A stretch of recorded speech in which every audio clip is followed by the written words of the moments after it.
Hello, I am Cadet Colonel Brianna Summers, Choctaw High School's AFJROTC Cadet Group Commander. It is my honor to open this Choctaw-Nakoma Park School District's virtual Veterans Day presentation. Usually on Veterans Day, every school in our district, along with Jones Middle and High Schools, EOC, Hara Nursing Home, a nursing home in OKC, and the Choctaw Senior Center would have a Veterans Day ceremony. AFJROTC also provides a flag folding ceremony. We would send out 6 5-person teams to present the colors. Our community knows how to honor our veterans. We know that military service is a service. At our high school ceremony, we would always ask the students to stand if their parent is serving or has served. Then we ask those who have a brother or sister to stand if they have had someone who serves. Then those stand who have a relative serving or has served. Finally, we ask those who know a military member or a veteran to stand. Everyone is affected by those who serve our country. I want to personally thank my dad and my sister for their service to our country, and to my mother for her support over the years. Of course, this year will be quite different. Mr. Reed, the superintendent, asked the high school to create a virtual Veterans Day presentation that we could provide to all our schools and local communities to ensure we have the opportunity to honor all of our veterans and their families. We ask that this presentation be provided to all 5,000 students in our district, and then shared as appropriate on social media so all of our veterans and their families know how much we appreciate all they have done for us. Veterans Day origins go back to November 11th, 1919, when it was known as Armistice Day. That day was the first anniversary of the end of World War I. In 1926, Congress passed a resolution for an annual observance. November 11th became an official holiday beginning in 1938. Unlike Memorial Day, Veterans Day pays tributes to all American veterans, dead or alive. To all of our veterans and their families, thank you.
United States military There is no better fighting force anywhere on Earth. No matter the place, no matter the time, the men and women of our armed forces carry out their assigned missions with conviction and commitment, rising above the obstacles, protecting our freedoms, protecting our country.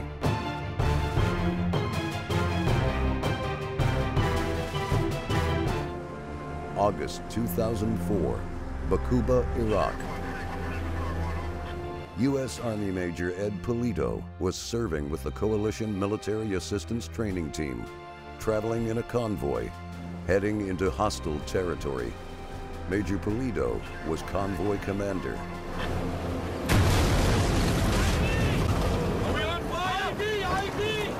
His convoy was struck with a roadside bomb.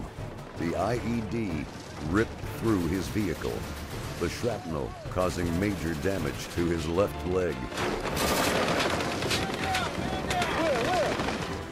He was evacuated by helicopter from the battlefield and ultimately spent weeks in intensive care until on October 1st, 2004, doctors had to amputate his leg. For his sacrifice, Major Pulido received the Bronze Star with Valor, Purple Heart, Meritorious Service Medal, and Joint Service Commendation and Achievement Medals. He is the co-founder and CEO of the John Daly Major Ed Heart of a Lion Foundation and a senior VP of the Folds of Honor Foundation. He is a founding member of Warriors for Freedom Foundation and founded Warrior Nation, and recently published his autobiography.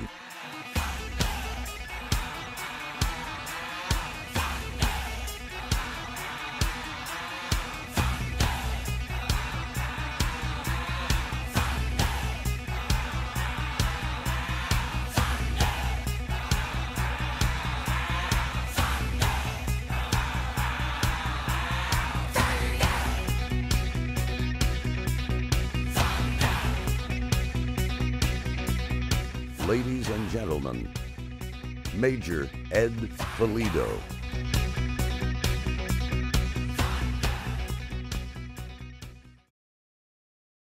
Well, what a great day to be an American. My father once told me that when you take the oath of office to defend the greatest nation in the world, it's always been about God, country, family, and all of those that serve in the armed forces of the United States of America to protect you, the American people. And it was in that spirit that on August 17th of 2004, I would hit an improvised explosive device or roadside bomb that would change my life forever. The first fragment hit my knee, broke it in 3 places, fragments left side to my body. I was in trouble. But the great thing about the enlisted and a non-commissioned officer, the backbone of our military, is we understand that we never leave anyone behind on the field of battle. So help us God. First fragment hit my knee. Again, broken in 3 places, fragments to the left side of my body. I was in trouble. Combat medic pulls me out of the vehicle and puts me on the 128-degree pavement. First thing that he says to me is, "Man, Major, you're hurt bad." If you've ever taken CPR, you never tell the patient that. But the thing about it is that he inspired me, he motivated me, and he told me, you know what? We'll never quit on taking care of you on that day. And I'm here today to be able to talk about it. As I struggled to breathe and my life was tested, I remember one faithful thing that happened to me. And that was, you know what? I was praying. I was praying that I would get a second chance. And that's exactly what happened. The combat medic would render aid, put me on a helicopter. I arrive in Baghdad, 17 hours in surgery, blood transfusions, and guess what? I learned that I have E. coli, Acinetobacter, 2 staph infections, and a chemical agent in my leg. But the thing about it that was most inspirational was that I had the support of not only my service members, but the American people. And through this whole process, I thought about a little girl that was back at home, my family member, my little girl, my daughter, and I thought about my wife as well. And the thing about it is that I always understood that as service members, we always understand that we never leave anyone behind on the field of battle. And that is what the American people is all about. On this Veterans Day, we need to think about not only the motivation, the inspiration, but the goodness of this great country and how important this country is and how important it is for those that defend your freedom. Because you see, I would also learn that as I would arrive in Baghdad and then travel to Germany, and in Germany I would end up at Walter Reed in Washington, D.C., And then I would also end up at Brooke Army Medical Center in San Antonio. And for about 45 days, I would have issues with my left leg. And the only thing that was left available for my care was a left leg amputation. As much as I miss my leg, and as much as I know that I sacrificed my leg for my country, I knew that I could never quit on the precious gift of life. And it was my mom who would come in my room during a dark time in my life and say, you know what? You can sit there and grieve, or you can get up and succeed. And the thing that was inspirational about those words was that I had a mother that would care for me, along with my wife, and along with so many people in this great nation. America is the greatest country in the world because we take care of each other. As I would learn how to do all the things adaptively, as I would learn how to walk and take the first steps after an amputation, I would know that my road to recovery would be difficult. But the thing about it is that, you know what? You say to yourself, am I going to sit there and grieve, or am I going to get up and succeed? And to me, the word success was important. Words like honor, duty, responsibility, perseverance, resiliency, and also understanding that my motto moving forward was mission first and team always. And that what I did on the battlefield for my country and for its citizens was the right thing to do when you take that oath of office to defend this great nation. As I began my road to recovery, I have to tell you that it was a tough recovery because I knew that I had just lost my left leg. I was very weak. And I knew I had to learn how to walk adaptively. I also learned how to put on a prosthetic leg. But I also understood that, you know what, this walk of life, this new life for me would take on a different look. And that would mean that I would need the support of the American people. And that's exactly what's happened in this journey. After almost 16 years of living with a prosthetic leg and being a disabled veteran, I can say to all of you that Veterans Day is very important to me. Veterans Day is about us honoring those that have sacrificed so much for our freedom. It's about understanding that we as citizens, that we have a patriotic duty to not only honor our veterans, but to say thank you on behalf of a grateful nation for your service and your sacrifice. And as I stand with you today, as Choctaw Nation, I want to tell all of you that I couldn't have done any of this by myself. To all the teachers, to all the administrators, the principals, and everyone involved in making your education the right education in this great nation, but fueling your educational dreams. I want to tell all of you that are listening today how important it is for all of us to support each other, for all of us to stand tall for this great nation, to stand tall for our veterans and their families, but to stand tall for each other. And that, to me, is why I sacrificed my leg for my country. And that is why I tell the American people, thank you. To all of you in Choctaw Nation, I want to say thank you for honoring the sacrifice, supporting our legacy, and understanding that on this Veterans Day, and this ceremony, and of course this assembly, that we can all say together that we stand tall for the greatest nation in the world, the United States of America. You see, the red, white, and blue is so important to this nation. And we must always honor not only its history, but we must also honor the patriotic nature of who we are. I'm thankful to all that have brought me here today, to the Junior ROTC cadets and the program. Thank you for what you're doing. To Choctaw Nation and its students, thank you for what you do. We have a military base so close to us that we know and understand that when we see those planes fly, that not only are they aiming high, but that they are protecting the freedom that we have to preserve as a nation. And one thing that I always talk about is my favorite president. And I would like to share a little bit of a message with you about that. Because my favorite quote comes from Ronald Reagan.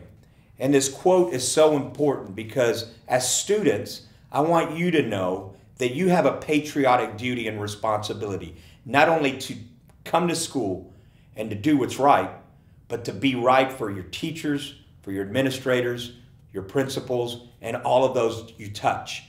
but you also have a patriotic duty and responsibility to your parents to make sure that they know that you are there to fuel your educational dreams, but also understand that, guess what? You have a responsibility to do the right thing, not only in school, but at home and for this nation.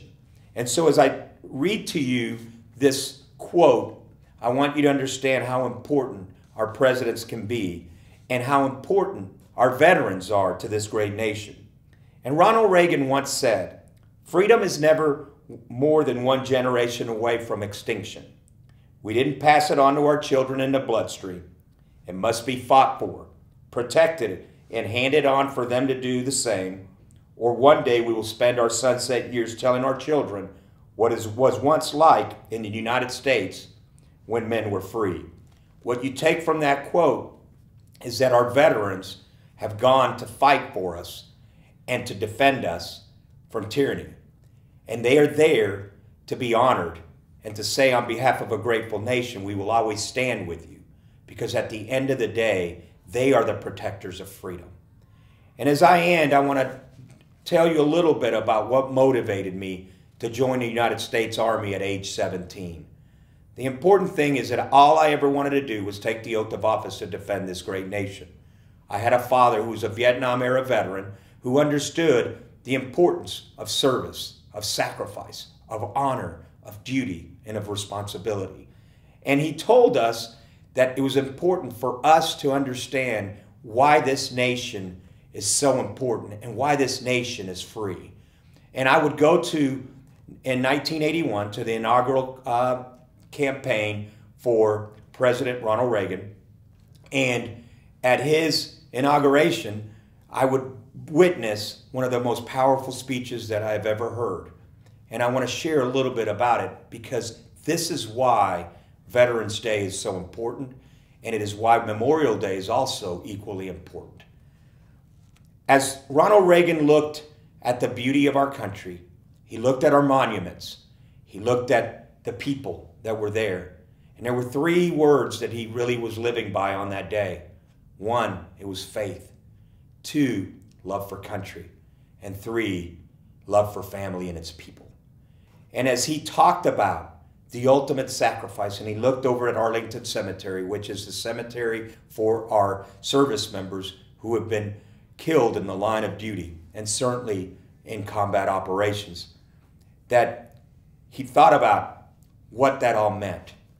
And as he struggled through his words to just be inspired by the gravesite of those that have sacrificed or given the ultimate sacrifice for our freedom, that he understood that the most powerful thing that he could do was share a story of an individual who was buried there.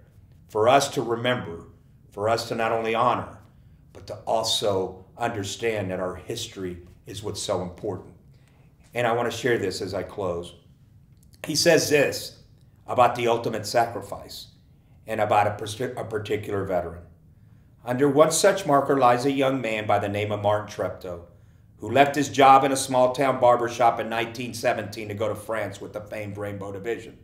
But there on the Western Front, he was killed trying to carry a message between battalions under heavy artillery fire.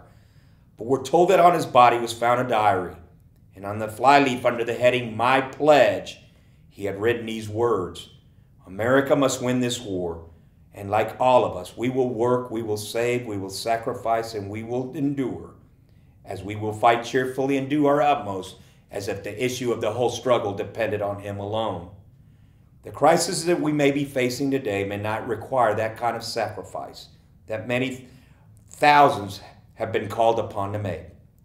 But it does require from all of us that are listening today our best effort, our willingness to believe in ourselves and to believe in our capacity to perform great deeds, to believe that together with God's help, we can all resolve the problems which now confront us. And after all, why shouldn't we believe that? On this Veterans Day, remember, we're all Americans together. God bless you. Thank you for the honor and the privilege, and may God bless the United States of America. Hoorah!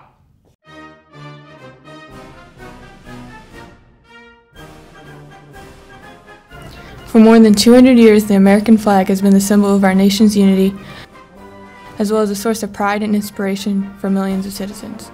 Born on June 14, 1777, the Second Continental Congress determined that the flag of the United States be 13 stripes, alternating between 7 red and 6 white, and that the Union be 13 stars, white in a blue field, representing a new constellation. Between 1777 and 1960, the shape and design of the flag evolved into the flag presented for you today. The 13 horizontal stripes represent the original 13 colonies, while the stars represent the 50 states of the Union. The colors of the flag are symbolic as well. Red symbolizes hardiness and valor, white signifies purity and innocence, and blue represents vigilance, perseverance, and justice. Traditionally, a symbol of liberty, the American flag has carried the message of freedom and inspired Americans both at home and abroad. In 1814, Francis Scott Key was so moved at seeing the stars and stripes waving after the British shelling of Baltimore's Fort McHenry that he wrote the words to the Star-Spangled Banner. In 1892, the flag inspired Francis Bellamy to write the Pledge of Allegiance, our most famous flag salute and patriotic oath. In July 1969, the American flag was flown in space when Neil Armstrong planted it on the surface of the moon. Today, our flag flies on constellations of Air Force satellites that circle our globe, and on the fin flash of our aircraft in harm's way in every corner of the world. Indeed, it flies in the heart of every airman who serves our great nation, and the sun never sets on our U.S. Air Force, nor on the flag we so proudly cherish. Since 1776, no generation of Americans have spared the responsibility of defending freedom. Today's airmen remain committed to persevering the freedom that others won for us, for generations to come. By displaying the flag and giving it its distinctive fold, we show respect to the flag and express our gratitude to those individuals who fought and continue to fight for our freedom, at home and abroad. Since the dawn of the 20th century, airmen have proudly flown the flag in every major conflict on lands and skies around the world. It is their responsibility, our responsibility, as Americans today and enjoy today. The United States flag represents who we are. It stands for the freedom we all share and the pride and patriotism we feel for our country. We cherish its legacy as a beacon of hope to one and all.